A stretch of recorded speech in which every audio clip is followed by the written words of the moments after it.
Ito ang mga signs na malapit na mag-resign yung katrabaho mo. Una, bigla-bigla na lang uma-absent ng walang paalam o kaya late na mag-inform na absent siya. Pangalawa, nag-file na ng loan sa SSS at Pag-ibig. Pangatlo, napakatapang na, parang galit sa lahat ng katrabaho, pati bisor at manager sinasagot na.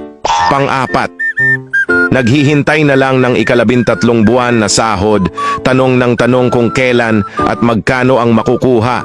Pang-lima, sakitin na, halos lahat ng sakit dadapuan siya, maka-absent lang. Pang-anim, ginagamit na lahat ng leave at a-absent pa before or after ng leave.